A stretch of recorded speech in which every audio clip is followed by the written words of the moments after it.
Hi, this is Julia Pecklavanos, Executive Director of the Alzheimer's Association in Northwest Ohio. I'm here with our weekly update. Today I'm going to focus on caregiver tips. The Alzheimer's Association in Ohio provides around-the-clock support for individuals dealing with Alzheimer's disease and other dementias. The association's 24/7 helpline at 800-272-3900 is answered by trained specialists. And our website at alz.org is the premier place for educational, support, and community resource information for families, caregivers, and all individuals who are impacted by dementia. The first tip for today is to be on the lookout for changes in behavior for people living with dementia. Increased confusion is often the first symptom of any illness.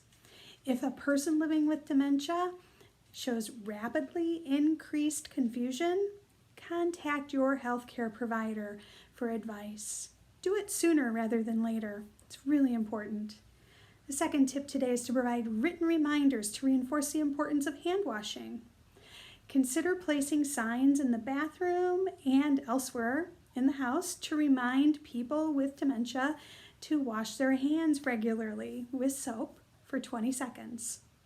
Alcohol-based hand sanitizer with at least 60% alcohol can be a quick alternative to hand washing if the person with dementia cannot get to a sink or wash his or her hands easily. Tip 3 is to engage in different activities at home to fill the day.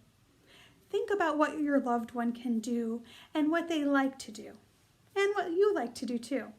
The Alzheimer's Association has lists of activities and suggestions for you, and we can provide those when you call us at the helpline or at our local number at 419-537-1999. Tip number 4, make alternate plans if you become sick. With adult daycare, respite, and other programs modified or canceled in response to COVID-19, make sure you have identified others to help with care. Assess your home-based services is tip 5. Service providers who are providing paid health care in your home, ensure that they are having their temperature taken and that their temperature is conducted regularly before they enter your home. Their temperature needs to be under 100.4. Absolutely. If they've been exposed to anyone who is tested positive for COVID-19, do not allow them into your home. Ask them to wash their hands upon arrival and regularly throughout their time at your house. And finally, require that they wear a mask while they're in your home the whole time. This is usual procedure and no one will be offended.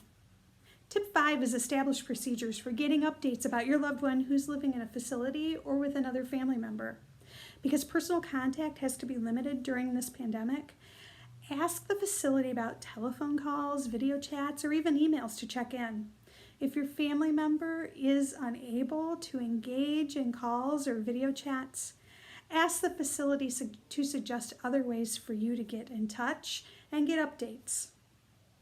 And finally today, make sure that you stay physically and emotionally strong. As a caregiver, you often find yourself with so many responsibilities that you neglect taking good care of yourself. But the best thing you can do for the person you're caring for is to take an occasional break. See the doctor if need be, eat well, and get moving. And also find emotional support by joining one of the Alzheimer's Association's telephone support groups, or by calling us at our helpline or our local number at 419-537-1999. Thank you, and I'll see you next week.